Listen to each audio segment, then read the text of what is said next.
Let's watch a CNN fact check completely destroy Trump's fake claims about January 6th that he's still repeating. Like, for someone who won an election, he definitely sounds like a loser with how he can't get over the past. As corrupt appointed Trump judge Aileen Cannon has now blocked the public release of Jack Smith's final report pertaining to Trump's election interference because, of course, she did. Something that if a Biden judge did for Biden, MAGA would be crying conspiracy about. But because it's Trump and benefits him, they love it. So let's get to debunking. And if you want to read a really thorough debunking of this subject with multiple deep primary sources linked, I wrote a Substack article about it, and the link is in my bio. I would love if you read it and subscribe. This would be the only insurrection in history where people went in as insurrectionists with not one gun, okay?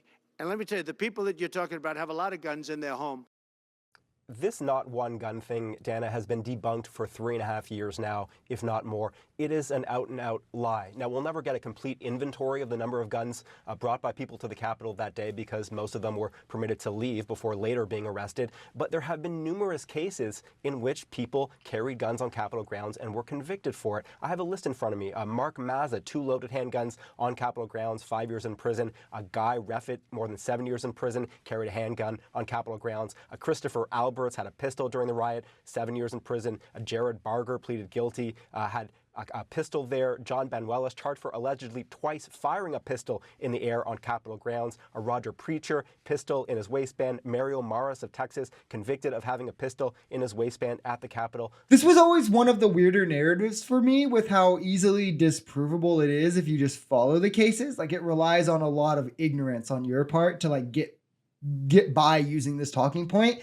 And for some reason, it's still repeated somewhat. I mean, here Trump is circulating it in a press conference, so it must be mainstream enough. It's one that, again, if you follow the cases in the slightest, gives away the fact that Trump's entire appeal to his voters relies on them not being well read on this issue, because as the fact checker listed right here, and the people he listed aren't even all the people or guns found on the Capitol, there were tons of people with loaded firearms on the Capitol who broke in, who broke down barriers, who did all of it, right?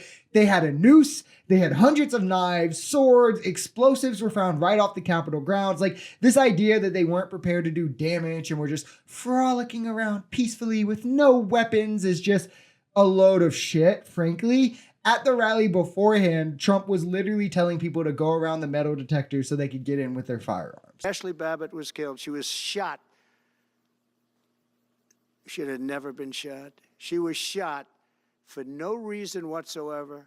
In fact, they say that she was trying to hold back the crowd, and the crowd was made up of a lot of different people, so we'll see. But I will tell you this, the person that was killed was Ashley Babbit. On the Ashley Babbit case, look, it's subjective whether she should have been shot. I can't fact check that, but the president-elect is certainly leaving out some pertinent facts here, specifically that Ms. Babbit was a rioter who was trying to enter a shattered window of the House Speaker's lobby, had been warned not to do so, was carrying a knife. So certainly not just wandering around aimlessly. Or yeah, I mean, here's a rather brazen lie about something that is literally on video. Again, it doesn't make any sense. She clearly wasn't trying to hold anyone back. She was climbing into a brigaded off area where high-ranking Congress members were hiding, and guards had told her to stop multiple times while she was carrying a weapon. Like, these fucks excuse way more from cops shooting black people. They excuse that for way less. Shooting someone intruding their home is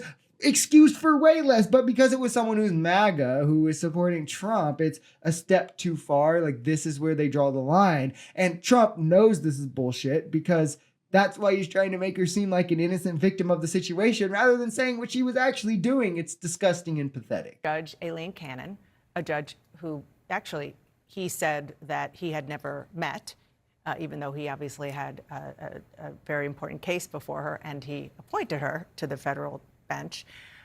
She ruled that this report that Jack Smith put together will remain sealed.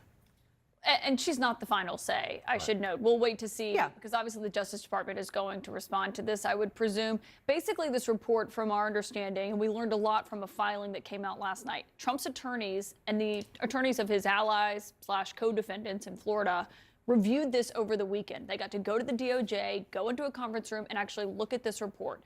The understanding is, as they laid it out in this filing is that it's two parts on the election interference case and the classified documents case. They were arguing in part that the classified documents case shouldn't come out because of the Walt Nada and Carlos de Oliveira. They still have charges pending against them. But Trump's attorney signed on saying none of this should be able to come out because Jack Smith's not supposed to be special counsel, which is Judge Cannon's findings as well, which is why the classified documents case is no more. Trump found out during that she says right now, temporarily, this report cannot be released. The Jack Smith can't even transmit. And again, the important detail to remember about this, Trump appointed himself, handpicked Aileen Cannon. She's been reprimanded twice already for favorable rulings that were considered biased that she gave towards Trump. She's tossed out a case for pretty much no reason. A lot of constitutional scholars agree she did not have standing to throw out the Trump case she threw out with his documents, and is now blocking the public release of the final report on January 6th and Trump's actions regarding election interference, all on baseless legal grounds. Where, again, if a Biden judge did this for his documents investigation, if they did it for Hunter on trial, MAGA would never let this down as clear-cut proof of this grand conspiracy and the DOJ and establishment and deep state, blah, blah, blah, where, again, it shows how their position is entirely fabricated, as none of these people, these same people, will have any issue with this. None of these same people will spend the same time calling this out that they did against the Democrats with way less evidence of it being true. And all of those, well, I was a Democrat until I witnessed the DOJ corruption, clowns will hold the same principle now for MAGA.